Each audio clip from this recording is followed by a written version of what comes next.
ये पूछी जा चुकी है, शायद गोल्डन स्नैक कंपनी में आ चुकी है ये। इसको बोलते हैं टाइलिंग प्रॉब्लम। टाइलिंग प्रॉब्लम क्या होती है वो हम समझते हैं, देन हम सॉल्व करेंगे। मैं क्वेश्चन रीड करूँ तो ये क्या बोल रहा है, टाइलिंग प्रॉब्लम दी है। टाइलिंग्स क्या मतलब जो टाइल्स होती है ना हमारे हमेशा फर्श पे हमारे जो टाइल्स लगी है उसकी बात कर रहा है। गिवन है 2x(n) बोर्ड दिया है आपको, एक बोर्ड मतलब एक तरह से आपके पास ये पूरा बोर्ड है, ठीक है, मेरे पास ये बोर्ड है और इसकी क्या बोला है, इसका पूरा रेशियो क्या है 2x(n), यानी कि 2 जो है वो हमारा n है और n जो है हमारा m है। n इंटू m हम हमेशा करते हैं ना स्क्वायर में, यानी कि लेंथ एंड विड्थ। तो 2 इसकी लेंथ है और विड्थ इसकी क्या है n है। n हमें गिवन नहीं है, n एक्चुअल में हमें निकालना है, ठीक है, हमारा n के अकॉर्डिंग हमें निकालना। और एक हमको सेम क्या दी है, एक हमको टाइल दी है जिसकी जो लेंथ है वो 2 है और जो विड्थ है वो इसकी क्या है 1 है, यानी कि इसकी हमें पूरी चीज़ पता है, विड्थ भी पता है, लेंथ भी पता है। तो ये n इंटू m दिया हुआ है, यानी कि एक तरह से हमारे इसके पास जो इसकी लेंथ है वो क्या है 2 एंड विड्थ क्या है 1 है। तो count the number of ways to tile the board, कि इस बोर्ड में इस टाइल को कैसे फिट कर सकते हैं, किन किन वे में हम फिट कर सकते हैं, एक्चुअल में हमें वो वेज निकालने हैं। इस तरह के क्वेश्चन बहुत बार आते हैं, लीड कोड का बहुत फेवरेट क्वेश्चन है, लोग करते हैं, ये कंपनी में पूछे जाते हैं, अच्छी अच्छी कंपनीज में पूछे जाते हैं। तो अब मेरे पास ये बोर्ड है, मुझे इतना पता है कि इसकी लेंथ तो 2 है बट विड्थ हमें नहीं पता, वो हमें निकालनी है। सपोज अभी मैं इसमें कैसे कर सकती हूँ इस टाइल को, या तो मैं ऐसा वर्टिकली डाल सकती हूँ, वर्टिकली डालूंगी तो पूरा लेंथ तो कवर कर लेगा क्योंकि उसकी लेंथ भी 2 है, इसकी लेंथ भी 2 है। या फिर मैं इसको हॉरिजेंटल डाल सकती हूँ, हॉरिजेंटल में क्या होगा, वो 2 है ना और इसकी 1 है, यानी कि ये 1 है। एक और यहाँ पर सिमिलरली आ रही होगी, वो भी इस तरह से जा रही होगी, यानी कि मैं इस तरह से अपनी टाइल्स को फिट कर सकती हूँ, इतना भी कर सकती हूँ, ऐसे फिर से डाल सकती हूँ। अभी मुझे नहीं पता ये n कितना है, अगर मैं n को पता चल जाए तो मैं बता सकती हूँ कि कितनी टाइल्स इसमें फिट होंगी। मुझे नंबर ऑफ वेज जानने हैं, तो वो निकालने के लिए हमें कोड लिखना होगा। तो अगर मैं सिंपल तरीके से बात करूँ, इसको हम क्लियर करते हैं अभी। तो अभी इसको छोड़कर हम अपना एक एग्जाम्पल लेते हैं। जैसे मेरे पास यहाँ पर एग्जाम्पल है, मेरे पास n इक्वल टू अगर सपोज 0 है, यानी कि मेरे पास n की कुछ विड्थ ही नहीं है, मेरे पास बोर्ड ही नहीं है, तो वो अगर कुछ नहीं है तो यानी कि वो एम्प्टी होगा ना, सिंपल। तो इसको मैं एक बाय डिफॉल्ट 1 वे समझ सकती हूँ, कंफ्यूज होने की जरूरत नहीं है। अगर मेरे पास n है ही नहीं, मेरा बोर्ड है ही नहीं, तो टाइल जाएगी नहीं, तो वो एक एम्प्टी वे हो गया उसका रहने का, उसमें टाइल ना करने का। अगर n इक्वल टू 1 है मेरे पास, यानी कि n इक्वल टू 1 है, तो यानी मेरे पास जो बोर्ड होगा वो भी क्या होगा 2x1 का होगा, और जो मेरी टाइल है वो भी नहीं 2x1 की है। तो उसको मैं ऐसे तो रख नहीं सकती। अगर मैंने सोचा कि मैं इसमें हॉरिजेंटली रखूं तो हॉरिजेंटली में हाफ तो जाएगी, ये हाफ करके 2 आ सकती हैं, मगर ये जो हाफ है बाहर वो तो नहीं फिट हो रही होगी। तो मुझे क्या करना है, इसमें सिर्फ एक ही वे है जो उसे प्रॉपर फिट कर पाए। तो एक ही वे मेरा प्रॉपर फिट कैसे हो रहा होगा, वो मेरे इस बोर्ड में जो मेरा, अरे यार, जो मेरा बोर्ड है उस बोर्ड के हिसाब से पूरा उसमें जाकर फिट हो जाएगा। तो कितना वे है इसमें, सिर्फ एक वे, यानी अगर n इक्वल टू 1 है तो उसका भी वे कितना हुआ, वे 1 वे हुआ, ठीक है, इसमें भी 1 वे हुआ। अगर मेरा n इक्वल टू 2 हो जाए, क्या हो जाए 2 हो जाए, तो अभी मेरा n इक्वल टू 2 होगा, तो यानी कि ये भी 2 है, ये भी 2 है, ये भी 2 है और ये भी 2 है। अब ये कैसे कैसे फिल हो सकता है, या तो मैं वर्टिकली डाल सकती हूँ दोनों को, देखो अभी दोनों वर्टिकल हो गए। आप ऐसा बीच में गैप मत देखना, वो जस्ट आपको समझाने के लिए है। इसके लिए इसकी ये 1 and 1 और इनकी जो लेंथ थी वो क्या थी 2 and 2, तो ये वर्टिकली 2 फिट हो रही होंगी क्योंकि ये भी 2 into 2 है, और मैंने दोनों जो मेरे पास टाइल थी 1 लेंथ जो जिनका 1 विड्थ थी, 1 विड्थ को मैंने आपस में से वर्टिकली साथ में फिट कर दिया, तो ये पूरी फिट हो गई। या फिर एक और वे है कि अगर मैंने हॉरिजेंटली इसमें फिट करने की कोशिश की, कैसे, हॉरिजेंटली मेरी ये जो है टाइल, सपोज मैं टाइल को ऐसे कर देती हूँ, ठीक है ना, ये मेरी टाइल है, तो अगर मैंने ये वाली टाइल को मैंने हॉरिजेंटली डाला तो ये भी 2 है, ये भी 2 है। अब मुझे पता है कि मेरी जो टाइल है उसकी भी लेंथ 2 है, मैंने उसे हॉरिजेंटली डाला और विड्थ 1 थी, तो यानी 1 into 1 ये पूरी तरह से इसमें भी फिट हो जाएगी। तो अभी मेरे पास कितने वेज हो गए, अगर मेरा n इक्वल टू 2 है, मेरे पास बोर्ड जो है वो 2 into 2 का होगा, तो 2 वेज हो जाएंगे उसको क्या करने के, फिल करने के। एक तो वर्टिकली जा रही होगी मेरी टाइल उसके अंदर फिक्स होने, या फिर हॉरिजेंटली जा रही होगी। एक वर्टिकली एक हॉरिजेंटली नहीं दे सकती, अदरवाइज वो बोर्ड से बाहर आ जाएगी। अगर मैंने कोशिश किया कि इसको मैं ऐसे ना करके ऐसे फिट करूँ, कि मैंने इसको ऐसे रखा, तो वो क्या करेगी, हाफ होगी, हाफ स्पेस की जगह यहाँ निकलेगा। हमें ऐसा नहीं करना है, हमें प्रॉपर उसके अंदर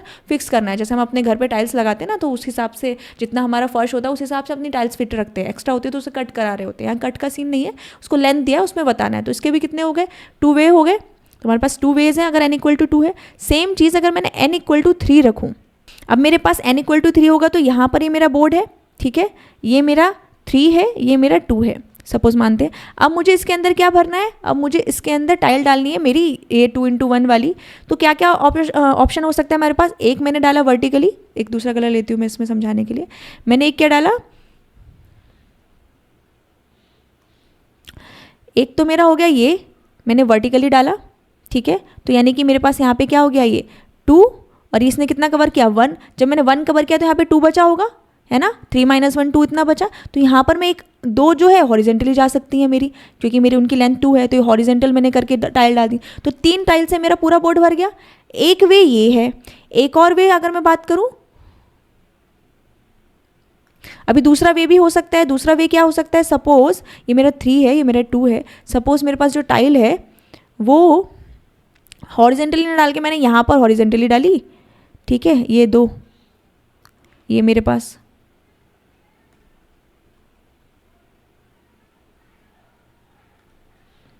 ये मैंने हॉरिजेंटली डाली, यानी कि 2 × 2 एंड देन 1।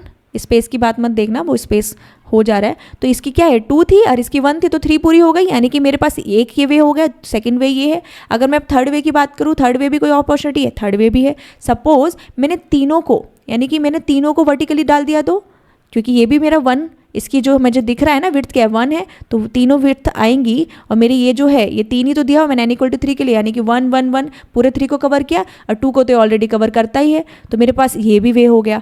अब क्या इसके अलावा भी कोई वे है थर्ड वे के अलावा?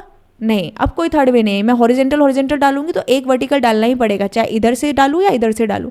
तो 1 2 3 n = के लिए 3 वे है, 1 के लिए 1 वे है, 2 के लिए 2 वे है। अब ऐसा मत सोचना कि जितने n = नंबर है तो उतने ही वे हो रहे होंगे, ऐसा नहीं है। वो जस्ट एक कोइंसिडेंस है कि हमारा n = 3 पे 3 वे मिल रहे हैं, 4 पे कुछ और मिल रहे होंगे, तो वो तो हमने इसमें नहीं पैटर्न ढूंढ रहे हैं हम, लेकिन इतना हमें समझ में आया कि हमको इस तरह से टाइल्स फिट करनी है और वेज निकालने हैं। तो अगर मैं अब थोड़ा सा लॉजिकली देखूँ अपनी टाइल को फिर से, तो मेरे पास यहाँ क्या है, एक टाइल है, ये बोर्ड है, ठीक है, ये मेरा n है, ठीक है, और ये मेरे पास 2 विड्थ इसकी है, उसकी ये 2 क्या है, लेंथ है। अब अगर मैंने इसके अंदर कोई भी एक टाइल डाली, कोई भी एक, क्या एक ही टाइल है हमारे पास जिसकी यहाँ पर ये विड्थ क्या है 1 और ये क्या है 2, तो अब मुझे आप बताओ, जैसे मैं एक टाइल को डालूंगी वर्टिकली तो मेरे पास यहाँ क्या बचेगा, ये क्या बची है, ये वाली जो बची हुई है ये n - 1 है। इतना तो हमें समझ में आता है। पूरा n था, उसमें से मैंने 1 ले लिया, तो कितना बचा, n - 1 बचा, यानी कि अब मेरे पास बोर्ड क्या हो गया, छोटा बोर्ड हो गया। तो अब मुझे सेम चीज़ अब किसके लिए चेक करनी है, n - 1 के लिए चेक करनी है, नहीं करनी है। हमें क्या करना होता है, हमें पैटर्न ही, रिकर्जन में हमें बस पैटर्न ढूंढना है, उस बड़ी प्रॉब्लम को छोटे छोटे प्रॉब्लम में देखना है। तो हमारी प्रॉब्लम छोटी हुई, अब मेरे पास ये छोटा बोर्ड आ गया जिसकी क्या है, जिसकी विड्थ अब n - 1 है, और उसकी जो लेंथ थी वो तो सेम ही रहने वाली है, 2 ही रहने वाली है। लेकिन इसमें भी 2 वेज होने वाले हैं। कौन से वेज होने वाले हैं, 2 वेज। कैसे, ऐसे कि अभी हमारे पास जो चॉइस है वो 2 है, एक तो वर्टिकल और एक हॉरिजेंटल। हॉरिजेंटल के लिए क्यों, क्योंकि अगर अब मेरे पास ये जो बोर्ड है, सेम बोर्ड मैं बनाती हूँ यहाँ पर, ये मेरा n है, ठीक है, इतना मुझे समझ में आया, और ये मेरा 2 है। लेकिन इस बार मैंने जो अपनी टाइल डाली है वो इस बार मैंने टाइल्स अपनी वर्टिकल ना लेकर हॉरिजेंटल ली है, तो हॉरिजेंटल लूँगी तो ये यहाँ जाएगी, और उसके साथ नीचे वाली 1 2 फिट हो रही होंगी। तो इसकी तो 1 थी, ये 1 थी, यानी ये कवर हो गया, बट ये कितनी थी, 2 थी। तो जब मैंने n में से 2 को हटा दिया, यानी 2 ने स्पेस ले लिया, तो खाली स्पेस ये जो है वो कितने का बोर्ड बचा, वो यहाँ पर बचा n - 2 का। यानी कि इस बार अब मुझे कितना ब्रेक करना है, अब मेरे पास जो है वो n - 2 है यहाँ पर, और यहाँ पर क्या है, ये 2 ही है। तो यानी कि अब मेरी सब प्रॉब्लम 2 तरह से हो रही होगी, एक तो n - 1 के लिए मुझे चलना है, और एक मुझे n - 2 के लिए चलना है। यानी कि अब मुझे 2 फंक्शन कॉल करने हैं, 2 बार कॉल करने हैं, और एक में वैल्यू मेरी -1 करके जाएगी और एक में वैल्यू मेरी -2 करके जाएगी। कब, जब वर्टिकल होगी तब उसके लिए ये, और जब हॉरिजेंटल होगा उसके लिए ये। तो मेरे पास 2 चॉइस है। तो सिंपल है, ये कहीं ना कहीं आपको फिबोनाची की तरह रिपीट हो रहा है। जैसे फैक्टोरियल में हम फिबोनाची में हम n - 1 n - 2 करके उसके आगे की 2 वैल्यू ले रहे थे, वही है, बस उसको अलग तरीके से शो पेश कराया था आपको, इसलिए आपको ऐसा कंफ्यूजिंग लग रहा था। तो चलो इसका कोड करने का ट्राई करते हैं। अगर मैं सिंपल तरीके से बोलूँ तो मैं यहाँ पे क्या रिटर्न करा सकती हूँ, मैं एक फंक्शन बना सकती हूँ, कोई भी फंक्शन का नेम देकर उसमें n - 1 दूंगी उस वेज को, प्लस मेरा फिर उसी फंक्शन को कॉल करूँगी, और उसमें प्लस क्यों करा रही हूँ, क्योंकि नंबर ऑफ वेज इसके अलग हैं और इसके अलग हैं, है ना, हॉरिजॉन्टल डालने पे अलग है और वर्टिकल डालने पर अलग है, तो उनके n - 2 से करूँगी। तो मैं उन दोनों का सम करूँगी, तब मेरे पास यहाँ पे रिटर्न में क्या आ रहे होंगे, टोटल नंबर ऑफ वेज। मुझे वही तो जानने हैं, क्या जानने, count the number of veg tile in the board, जो मेरे बोर्ड है उसमें कितने नंबर ऑफ वेज से मेरी टाइल्स फिट हो सकती हैं। तो इस तरह से हमें समझ में आया। तो अभी इसका कोड करके देख, तो मैंने सिंपल यहाँ पर एक टाइलिंग नाम से फाइल बनाई और सिंपल अपना स्ट्रक्चर लिखा सीखा। यहाँ पर मैं एक नंबर क्या कराएंगे हम, मैंने कॉपी पेस्ट किया उसको और मैं कराऊंगी एंटर अ नंबर, जहाँ मैं n ले रही होंगी, यानी कि अब मुझे उस n का फाइंड कराना है कितने नंबर ऑफ वेज होंगे जो मेरी विड्थ है टाइल की वो। तो अब मैं क्या करूँगी, यहाँ पर मुझे सिंपल एक फंक्शन बनाना है, मैं ऊपर लिखूँगी इंट और नाम दूंगी टाइलिंग बोर्ड। ठीक है, मुझे टाइल करना है बोर्ड को, तो उसमें मुझे क्या भेजना, इंट n भेजना होगा, जो मेरा n क्या होगा, एक उसकी विड्थ होगी। तो सपोज मैंने यहाँ पर नाम दे दिया विड्थ ही दे दिया, विड्थ शॉर्ट में।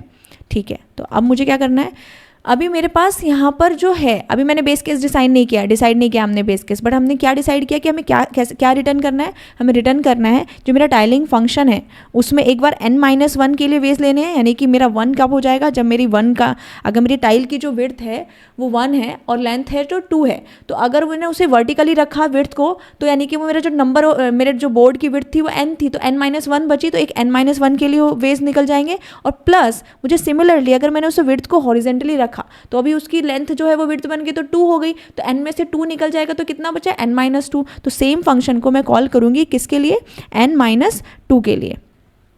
ठीक है, इतना मुझे रिटर्न में आया। अगर मैं बेस की बात करूं, अगर बेस में हम यहाँ पर देखें तो मेरे बेस में क्या हमने अभी देखा था, बेस में क्या चीज़ें हमने चेक करी थी, अगर मेरे पास n=1 है, क्या है 1 है, तो 1 में यानी कि मेरे पास जो n=1 होगा तो ये मेरा बोर्ड हो गया 2n1। सेम मेरे पास टाइल भी है 2x1, तो उसके पास कितने वेज थे, ओनली 1 वे था फिट करने का, उसे हॉरिजेंटली नहीं डाल सकती। अगर सेम चीज़ मैंने n क्या बोल दिया, 2 बोल दिया, तो 2 के लिए मेरे पास क्या हो जाएगा, 2 × 2 का स्क्वायर बन जाएगा। तो मैं इसमें क्या कर सकती हूँ, या तो मैं इसको ऐसे वर्टिकली डाल सकती हूँ क्योंकि इसकी 1 विड्थ है और 2 इसकी लेंथ है, तो ऐसे प्रॉपर फिट होगा, या फिर मैं इसको हॉरिजेंटली भी डाल सकती हूँ। तो हॉरिजेंटली में उसकी जो लेंथ थी वो उसकी विड्थ बन जाएगी 2 एंड दिस 2, यानी दोनों टाइल फिक्स कर दी मैंने। तो यहाँ पर ये मेरी एक टाइल हो गई, एक टाइल हो गई हॉरिजेंटली के लिए, ये भी 2 × 2 में फिट हो रही है, और ये वर्टिकली में जा रही है तो ये भी फिट हो रही है। तो यानी कि n=2 के लिए भी कितने वेज हो गए, 2 वेज हो गए। तो अगर मैं चाहूँ तो ये मैं 1 और 2 जो है मेरे बेस केस बन सकते हैं, यानी कि अगर किसी ने 1 एंटर किया उसकी लेंथ तो क्या हो जाएगा, 1 वे मिल जाए, 2 किया है तो 2 हो जाए, यानी कि मैं रिटर्न n कर दूंगी। अगर 1 कर रहा होगा तो उसे 1 ही मिल जाएगा 1 वे, 2 कर रहा होगा तो 2 ही मिल जाएगा। अगर उससे कम होगा तो वहाँ पर वो स्टॉप कर दे। तो इसके लिए मुझे बेस कंडीशन समझ में आ गई कि 1 और 2 तक मुझे अपना फंक्शन कॉल करना है। अगर सपोज किसी ने 10 किया है तो 10 कब तक जाएगा, जब तक मेरे पास 2 या 1 ना मिल जाए, तब तक वो -1 और -2 के लिए 2 बार फंक्शन कॉल होती रहेगी। तो इतना बेस केस हमें समझ में आया। अच्छा, एक काम करते हैं, यहाँ पे मैंने जो एरर दे रहा है वो मैं इसको n ही कर देती हूँ क्योंकि आपको समझाया था n-1। ठीक है, तो विड्थ -1 करके अब मैं यहाँ पर इसको बेस केस लिखूंगी। बेस केस में यानी क्या करना है, इफ़ मेरा जो n है वो मेरा n क्या होना चाहिए, n<2 हुआ सपोज, तो मेरा क्या करे, तो वो रिटर्न n कर दे। इतना सिंपल है, मैं इतना समझ सकती हूँ कि वो उसमें वेज में हो रहे होंगे। तो यहाँ पर अब मेरे को कोई प्रॉब्लम नहीं आई, तो मेरा बेस केस भी लिखा गया, बेस केस हो गया, मेरे पास रिटर्न कंडीशनल हो गई। मैं इसको और सिंपल तरीके से, अगर ये थोड़ा टिपिकल लगता है किसी को रिटर्न में, तो आप क्या कर सकते हो, यहाँ पर एक वेरिएबल बना सकते हो टोटल वेज, एंड देन आप इस फंक्शन को कॉल करके यहाँ पे लिख सकते हो, टोटल वे को रिटर्न कर सकते हो। मैं डायरेक्ट एक लाइन स्किप करती हूँ, एक नया वेरिएबल बनाने की जगह उस फंक्शन को ही कॉल करके उसकी वैल्यू को डायरेक्ट रिटर्न कराती हूँ। तो अब नीचे हम क्या करेंगे, यहाँ पर सेम चीज़ लाइन लिखूंगी मैं, printf, तो %d ways to tile the board। इतना मुझे समझ में आया। यहाँ पे मेरे पास जो आंसर है वो आ रहा होगा। अब मैं क्या करूँगी, अपने फंक्शन जो मेरा टाइलिंग फंक्शन है उस फंक्शन को यहाँ से कॉल करूँगी और उसमें क्या भेजूँगी, अपना n जो यूज़र ने एंटर किया होगा। अब हम चेक करते हैं। ठीक है, मैंने रन किया और रन करने में मुझे एंटर नंबर पूछा। सबसे पहले हम 2 के लिए करेंगे, तो 2 अगर होगा तो मेरे 2 वेज आने चाहिए, या 2 ways to write the to tile the board. मुझे बोर्ड में टाइल्स फिट करने के लिए अगर सपोज 3 है तो 3 के लिए क्या था, 3 के लिए 3 वेज थे सपोज, तो आंसर सही है। 4 के लिए क्या होना चाहिए, 4 के लिए 4 वेज नहीं होते, कॉन्जिक्यूटिव ऐसा कोइंसिडेंस नहीं है, 1 के लिए 1, 2 के लिए 2 नहीं। अगर हो तो 4 के लिए 5 वेज होते, क्यों होते मैं बताती हूँ। तो 4 के लिए मेरे पास 4 किया तो मेरे पास कितने वेज आने चाहिए, 5 वेज आने चाहिए। कैसे आएंगे, जैसे मैं यहाँ पर बताऊँ,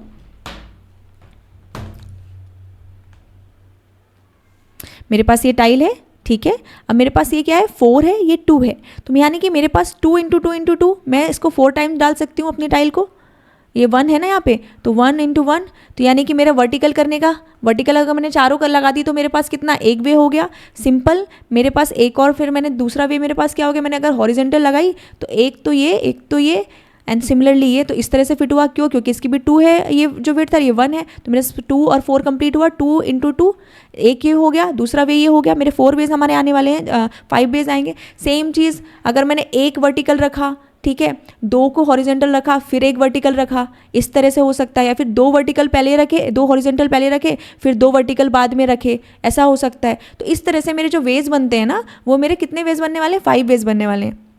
एक इसी का हो जाएगा, क्या हो जाएगा कि मैंने क्या किया, पहले 2 वर्टिकल करने के बाद यहाँ पर 2 वर्टिकल रखे एंड देन 2 हॉरिजेंटल रखे, आगे मेरे 5 वेज। तो 4 करने पर मेरे पास कितने आने चाहिए, 5 वेज आने चाहिए अपनी बोर्ड में टाइल को फिट करने के लिए। तो इस तरह के क्वेश्चंस कहने के लिए टफ लगते हैं, ओ माय गॉड ये क्या दिया है, 2 × n एंड इस टाइल को कैसे फिट करेंगे। सिंपल तरीका है, उसको बस ब्रेक करते जाओ, ट्राई करो उस पूरी प्रॉब्लम को सब प्रॉब्लम में कैसे ब्रेक करना है, उसमें क्या चीज़ है जो पैटर्न हमें फॉलो करना है, जो हमें समझ में आ रहा है कि अगर मेरे पास n था और मैंने n में से 1 वाली टाइल डाल दी, तो ये जो बचा है n-1 बचा, तो इतना मुझे बार बार रिपीट करना है, बार बार n-1 के लिए करना है। कब तक करना है, जब तक मुझे लास्ट का मेरा बेस केस ट्रू ना हो जाए। सेम चीज़ अगर टाइल को हॉरिजेंटल डाली है तो अलग होना होगा। तो इसको हम 3-4 तरीके से, मुझे बहुत मल्टीपल में चॉइस लिख सकती हूँ कि मेरा अगर ये हुआ वो हुआ, तो मैं बहुत सारे वेरिएबल, मैंने डायरेक्ट क्या कराया, उस फंक्शन को कॉल किया, उन दोनों के वेज को सम कराया और रिटर्न करा दिया। तो ईजी लगा, हमें 2 लाइन में कंप्लीट हो गया है कोर्स।